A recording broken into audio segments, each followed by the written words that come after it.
¿Qué tal? Hoy vamos a meternos de lleno a desglosar la enfermedad pulmonar obstructiva crónica, mejor conocida como EPOC.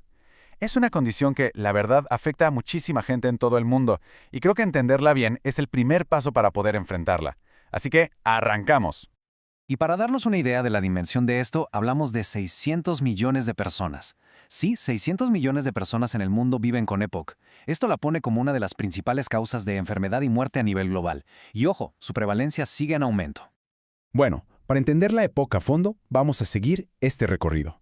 Primero, veremos qué es exactamente este problema respiratorio. Luego, qué es lo que causa el daño en los pulmones. Después, cómo se llega al diagnóstico. Veremos el plan de tratamiento y, por último, algo súper importante, qué es y cómo se maneja una crisis o exacerbación. Muy bien. Empecemos por el principio. ¿Qué es exactamente la EPOC? Porque antes de hablar de su impacto o de cómo se trata, necesitamos tener bien clara la definición de esta condición, que aunque es muy común, es bastante más compleja de lo que parece.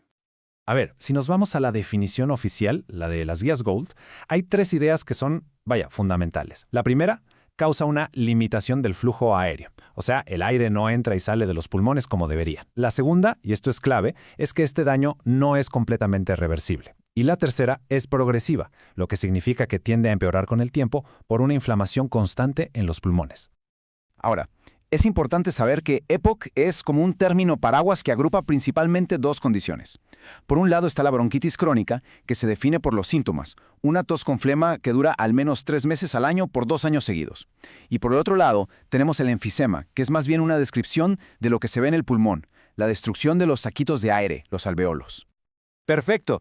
Ya que sabemos qué es, la pregunta lógica es, ¿y qué causa todo este daño? Vamos a ver en esta segunda parte cuáles son los principales factores de riesgo que nos llevan a desarrollar EPOC. La verdad es que los factores de riesgo más importantes están muy bien identificados. El tabaquismo es, por mucho, el número 1, el más frecuente. Le sigue la exposición al humo de leña o de otros combustibles de biomasa, sobre todo en cocinas mal ventiladas. Y claro, también está la exposición en el trabajo a polvos, humos y químicos en ciertas industrias. Para medir el riesgo por cigarro, los médicos usan algo llamado índice paquetes-año. Suena técnico, pero es fácil. Se calcula cuántas cajetillas se fuman al día y se multiplica por los años que se ha fumado. Por ejemplo, si alguien fuma 30 cigarros al día, eso es una cajetilla y media. Si lo hace durante 20 años, el resultado es 30 paquetes año. Y ese número ya nos dice que el riesgo es muy, muy alto. Y se usa una lógica parecida para la exposición al humo de leña, que se mide con el índice horas-año. Simplemente se multiplican las horas de exposición al día por los años. En este ejemplo, 5 horas diarias por 40 años nos da 200 horas año. Esto nos deja claro que el daño a los pulmones no viene solo del tabaco. Ok, ya vimos la definición y los riesgos. Pero, ¿cómo se confirma el diagnóstico? En esta tercera sección vamos a ver paso a paso cómo se identifica y, muy importante, cómo se clasifica la EPOC.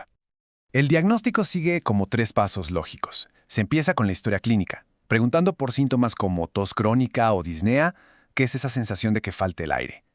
Luego, en la exploración física, se buscan signos como sibilancias, ese silbidito al respirar, o cianosis, que es cuando la piel se pone azulada por falta de oxígeno.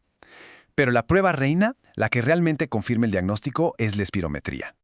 Este aparato que vemos es un espirómetro y es la herramienta clave. ¿Recuerdan que la definición hablaba de limitación del flujo aéreo? Bueno, pues este dispositivo es el que mide eso de forma objetiva. Mide cuánto aire se puede mover y, sobre todo, qué tan rápido se puede mover. Esa medición es la que nos da el sí o el no definitivo. Las radiografías de tórax también nos cuentan mucho. En estas imágenes, por ejemplo, podemos ver los cambios que provoca la enfermedad. En una se ven signos de hiperinflación, que es básicamente aire que se queda atrapado.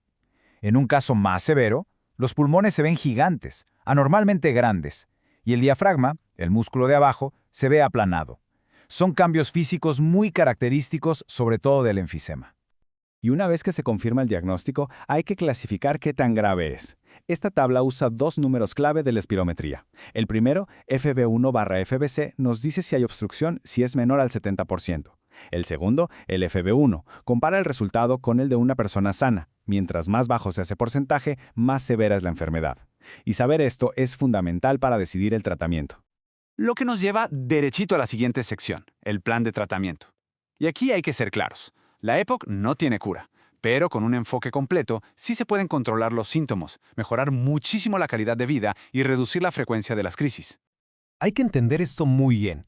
De todas las opciones de tratamiento, solo 2 han demostrado que pueden frenar la enfermedad y mejorar la supervivencia. La primera, y la más importante de todas, es dejar de fumar. Punto. La segunda es el uso de oxígeno cuando los niveles en la sangre están bajos. Los otros tratamientos son para los síntomas, pero estas 2 cosas son las únicas que de verdad cambian el rumbo de la enfermedad. El plan de tratamiento completo incluye varias cosas. Están los medicamentos como los broncodilatadores, las vacunas contra la influenza y el neumococo que son vitales, la oxigenoterapia, la rehabilitación pulmonar para mejorar la condición física y en casos muy seleccionados, hasta opciones de cirugía. A ver, ¿y los medicamentos más comunes, los broncodilatadores? ¿Qué hacen exactamente? Pues de forma muy simple, relajan los músculos que están alrededor de las vías respiratorias. Al hacer esto, las vías se abren un poco más y eso hace que sea más fácil respirar y alivia esa sensación de que falta el aire. Y ahora sí llegamos a un tema crítico para quien vive con EPOC, las exacerbaciones. A veces se les llama crisis o flare-ups. La pregunta es, ¿qué pasa cuando los síntomas de repente se ponen mucho peor? La definición formal es clave para entenderlo. Una exacerbación no es solo un día malo. Es un evento en el que los síntomas respiratorios empeoran más allá de lo normal del día a día, y este empeoramiento obliga a hacer un cambio en el tratamiento. Es una señal de alerta. ¿Y qué las provoca? Pues muchas veces son infecciones. Esta gráfica de un estudio hecho en el INER en México nos muestra los culpables más comunes. Bacterias como Haemophilus influenzae y Streptococcus pneumoniae son las que más se encuentran. Y esto explica por qué las vacunas como la del neumococo son tan importantes para prevenir estas crisis. Y bueno, ¿cómo se maneja una de estas crisis en casa? Este diagrama nos da una guía muy práctica.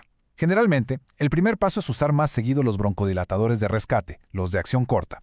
Si no hay mejoría, se evalúa si se necesitan otros medicamentos o incluso oxígeno. Y fíjense, el diagrama también marca claramente cuándo hay que dejar de intentar en casa y buscar ayuda de urgencia. Y con esto cerramos nuestro análisis. Nos queda una pregunta final para reflexionar. Sabiendo todo lo que sabemos, con un diagnóstico a tiempo y un manejo constante y bien llevado, ¿de verdad se puede frenar de forma significativa el avance del daño pulmonar? Toda la evidencia apunta a que sí. Y ese es el mensaje más importante y la razón por la que entender la EPOC es tan vital.